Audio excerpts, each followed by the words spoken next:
Selamat bergabung di GNTV, jalur informasi dan edukasi hukum melalui firma hukum Garuda Nusantara. Kali ini kita akan membahas sejarah peradaban hukum tanah.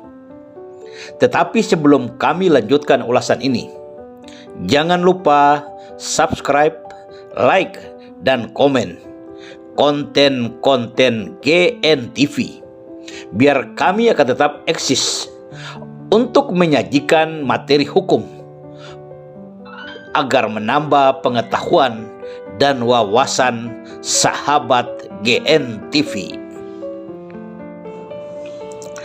Hukum adalah sejumlah ketentuan peraturan yang tertulis maupun tidak tertulis, terikat dengan sanksi-sanksi atau hukum bagi siapa yang melanggarnya. Menurut Aristoteles, hukum adalah kumpulan yang bersifat teratur namun mengikat dan menghakimi masyarakat. Hukum tanah menurut Effendi Parangin adalah seluruh peraturan-peraturan hukum, baik tertulis maupun tidak tertulis, yang mengatur hak-hak penguasaan atas tanah, yang merupakan lembaga-lembaga dan hubungan-hubungan hukum yang konkret. Bagi kami, hukum tanah adalah semua ketentuan peraturan, baik tertulis maupun tidak tertulis, yang mengatur hak-hak atas tanah, pengelolaan tanah, tata guna tanah, serta lembaga-lembaga yang berhubungan dengan tata kelola tanah secara konkret. Dan bagaimana perkembangan hukum tanah di dunia. Hukum tanah di dunia tumbuh dan berkembang sejalan dengan perkembangan peradaban kehidupan manusia. Pada masa dahulu kala, ketika populasi manusia masih sedikit, kita mengenal kehidupan manusia masih berkelompok-kelompok dan hidup berpindah-pindah dari satu tempat ke tempat yang lain. Pada masa ini, alam masih menjadi sumber kehidupan bagi manusia, dan manusia tinggal menikmatinya. Tetapi sejalan dengan waktu, di mana populasi manusia semakin banyak, pada saat ini manusia mulai membuka pikiran untuk mengolah tanah sebagai sumber kehidupan. Tanah diolah dan ditanami berbagai tanaman untuk dijadikan sumber kehidupan. Tanah dibutuhkan untuk menjadi kawasan tempat tinggal tetap. Tanah dimanfaatkan untuk mengatur saluran irigasi. Tanah dimanfaatkan sebagai sarana fasilitas umum atau publik. Tanah menjadi kawasan pengoboran minyak dan mineral bumi. Singkat kata, manusia menggantungkan sumber kehidupannya dari tanah. Oleh dan karena manusia menggantungkan sumber kehidupan dari tanah, maka dalam lingkungan kelompok-kelompok manusia itu muncul peraturan-peraturan penguasaan tanah yang tidak tertulis atau hanya berdasarkan kesepakatan bersama kelompok manusia, dan atau peraturan tentang tanah yang ditetapkan oleh ketua kelompok-kelompok manusia yang sering disebut perintah ketua kelompok, atau dapat juga disebut perintah atau keputusan kepala suku. Aturan-aturan tidak tertulis tentang tanah mulai berlaku ketika manusia sudah meninggalkan pola hidup berpindah-pindah dan tinggal menetap pada satu lingkungan untuk membangun satu peradaban baru. Di Indonesia, hukum-hukum yang tidak tertulis dan berlaku dalam satu kelompok manusia disebut hukum tanah adat atau hukum tanah ulayat. Dalam sejarah hukum tanah tertulis yang pertama berlaku pada masa Yunani kuno oleh seorang petinggi Athena yang bernama Solon tahun 595 sebelum Masehi.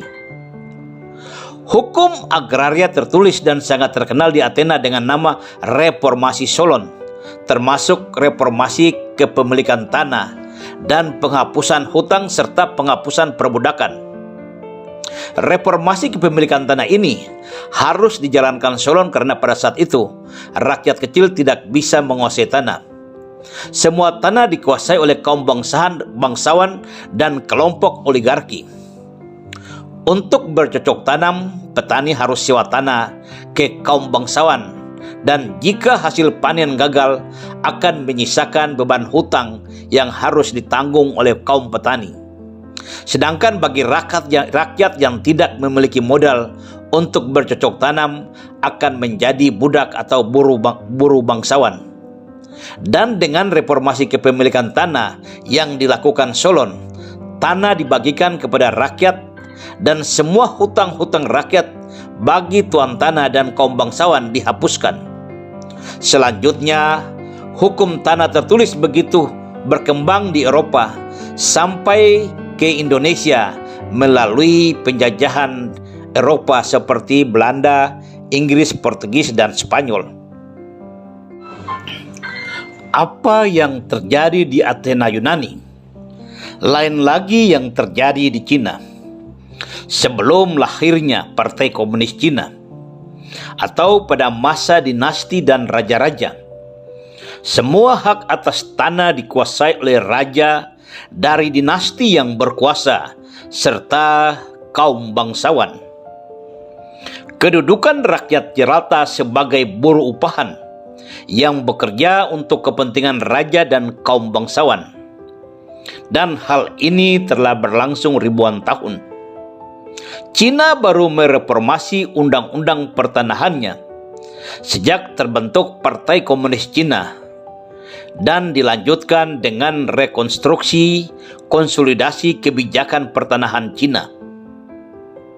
Republik Rakyat Cina di bawah pemerintahan Partai Komunis berlakukan Undang-Undang Reformasi Agraria tahun 1950 dan merupakan awal dari pembaharuan pertanahan di Cina.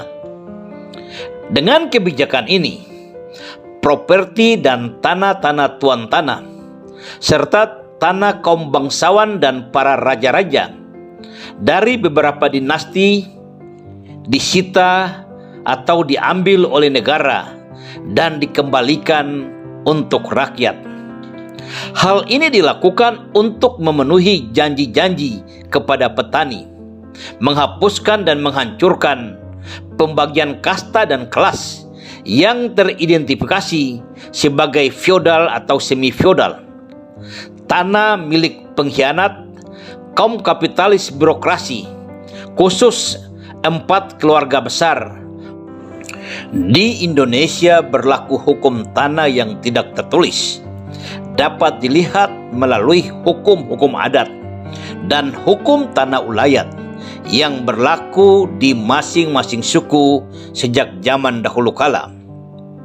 Sisa-sisa peninggalan hukum adat misalnya, setiap tanah yang sudah dikuasai oleh seseorang harus dan wajib mendirikan batas tanah yang sudah dikuasainya, supaya orang lain tidak mengambil atau mengelola tanah yang sudah dikuasainya. Ada juga aturan tidak tertulis dalam suku yang dinamakan hukum adat yang mewajibkan setiap anggota suku yang menguasai tanah harus menjaga dan merawat tanah tersebut dalam waktu 3 tahun. Apabila tanah yang dikelola dibiarkan terlantar, maka kepala suku akan mengambil tanah tersebut dan diserahkan kepada anggota suku yang lain. Semua ini merupakan aturan tidak tertulis tetapi sangat dipatuhi oleh semua warga dalam kelompok suku. Bangsa Indonesia mengenal hukum tanah tertulis pada masa penjajahan Hindia Belanda. Ada beberapa hukum tanah tertulis yang dipergunakan pemerintah Hindia Belanda di Indonesia.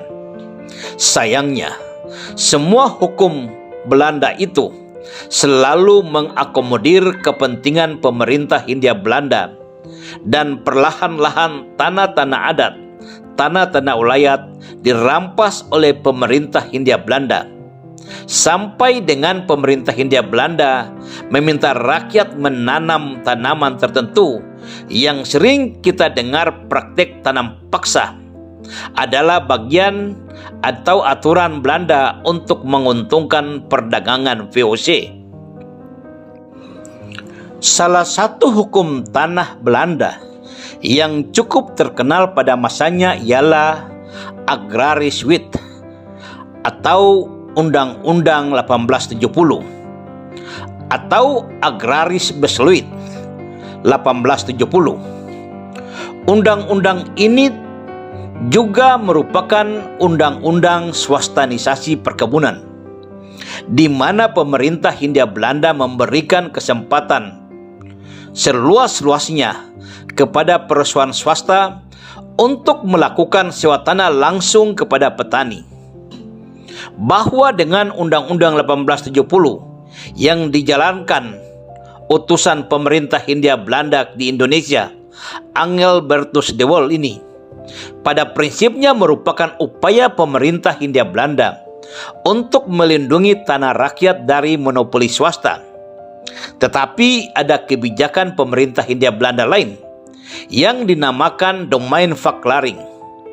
Isi kebijakan ini adalah bagi tanah-tanah yang di atasnya belum melekat sesuatu hak milik atau hak eigendom bagi rakyat, maka tanah-tanah tersebut menjadi milik pemerintah Hindia Belanda.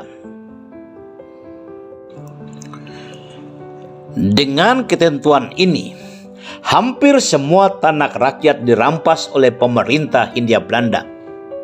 Hal ini karena kita ketahui bersama, pada saat itu pencatatan hak milik atau eigendom atas tanah-tanah rakyat sangat sulit. Lagi pula masyarakat menguasai tanah tidak dengan bukti kepemilikan sepotong surat, sehingga pada waktu masyarakat diminta menunjukkan bukti kepemilikan hak eigendom atau hak milik, sangat jelas pasti tidak ada. Konsekuensinya, tanah-tanah tersebut diambil oleh pemerintah Hindia Belanda. Walaupun ada beberapa negara Eropa turut melakukan invasi ke Indonesia seperti Inggris, Spanyol, Portugis, tetapi orientasi negara-negara ini lebih pada berdagang, sehingga dalam hukum administrasi pertanahan tidak ada pemberlakuan satu hukum tanah yang baku dari negara Eropa lain selain negara Belanda di Indonesia.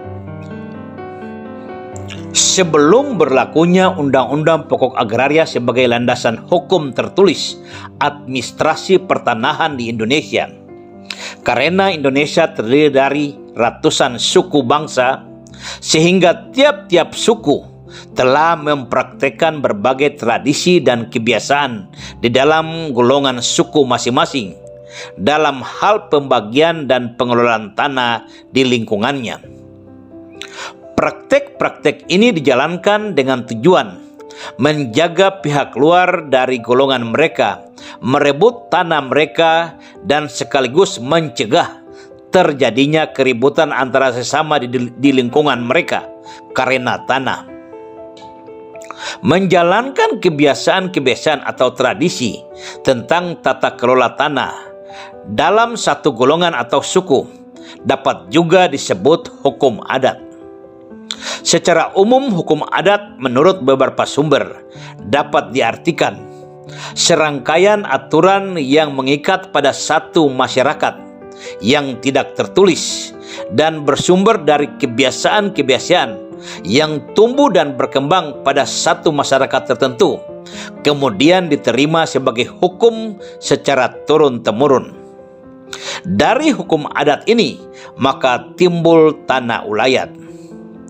Tanah ulayat sendiri adalah bidang tanah yang di atasnya terdapat hak ulayat dari satu masyarakat adat tertentu, atau tanah ulayat adalah kewenangan yang menurut hukum adat dimiliki oleh masyarakat hukum adat atas wilayah tertentu yang merupakan lingkungan warga. Lalu bagaimana proses pembentukan hukum agraria tertulis? Kita ikuti ulasan selanjutnya.